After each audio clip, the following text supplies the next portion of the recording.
Welcome to the Superfast TouchDesigner tutorial series. In this tutorial, we will create this particle motion effect. We will drive particles with noise and define custom spatial masks using field pops, then adding motion detail with math, noise, and twist operators. Which reminds me, if you just want to grab this finished file and start playing around right now, it is already up on my Patreon. Chapter 1. Overview. The network is split into three main sections.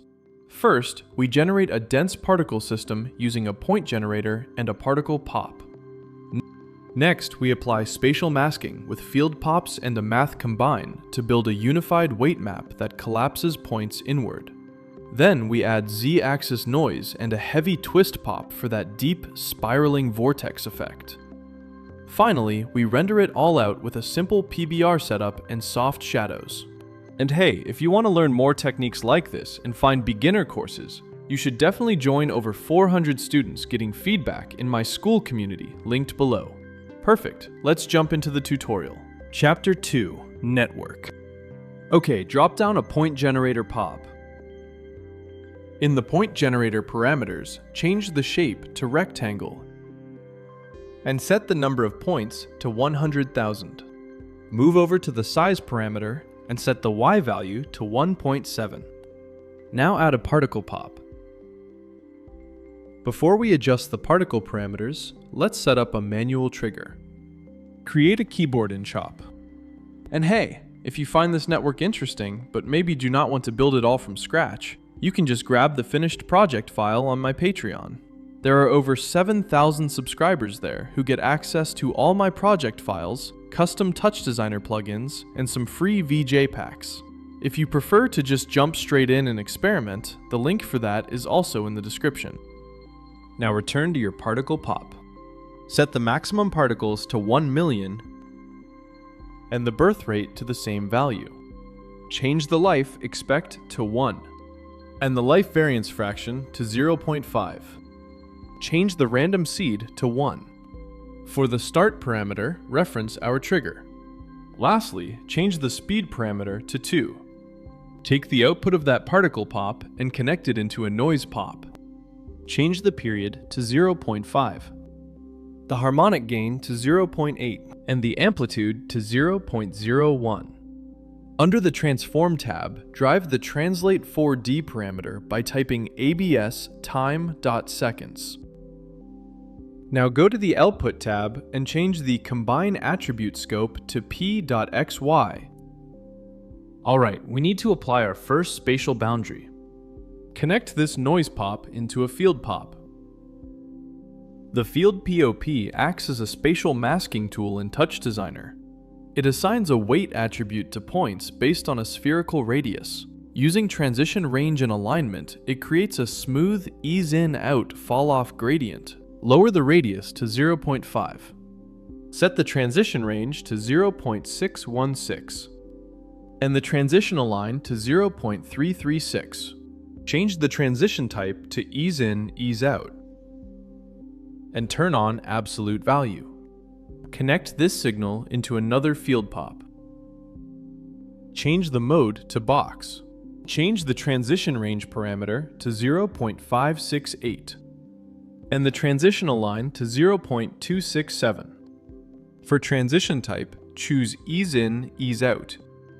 Also set absolute value to active. Configure the to range from 0.5 to 1. In the output parameters, set the weight output attribute to weight 2. This field pop uses a box mode for cubic masking. Crucially, the to range is 0.5 to 1. Meaning points outside the box retain a 0.5 baseline influence rather than dropping to 0. By assigning the custom attribute weight 2, it creates an independent, non-destructive mask for layered pop operations. By the way, if you are enjoying this and want to learn a bit more about TouchDesigner, you are always welcome to join my school community.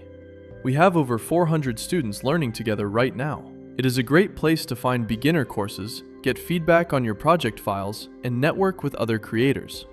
If that sounds helpful to you, I will leave the link down in the description. Grab the output of that field pop and wire it into a math combine pop. Move over to the Combine tab and set the operation to average A, B, then set scope A to weight. And next set scope B to weight 2. Also set the result scope to W last. For the next operation, set it to A multiplied by B. Then set scope A to P.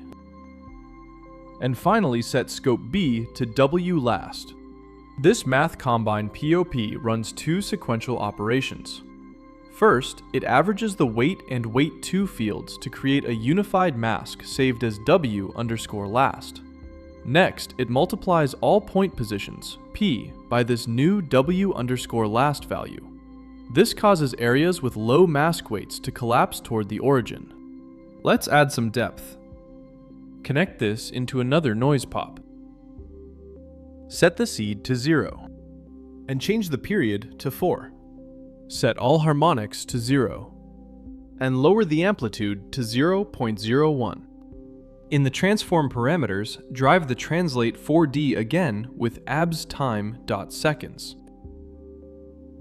In the output parameters, restrict the combine attribute scope to p.z.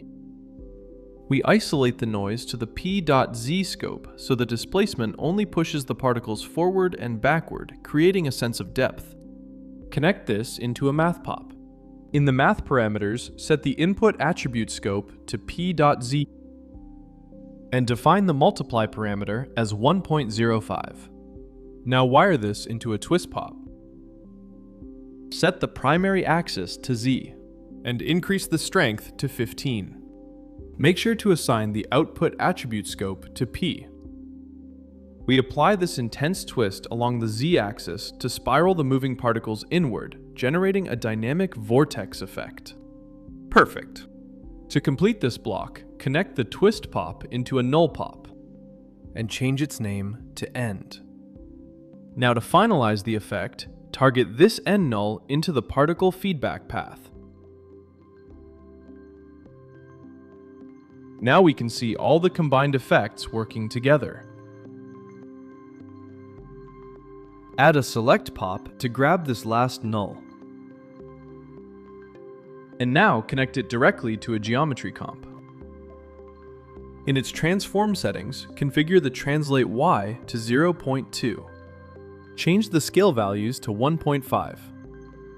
Now let's quickly define that material by placing a PBR mat and assign it to the geometry comp. Now head straight to the RGB settings and change metallic to 0.15.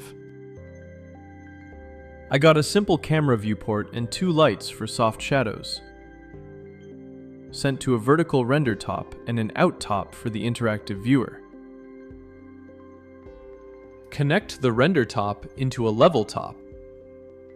Change brightness to 2. And raise gamma to 1.3.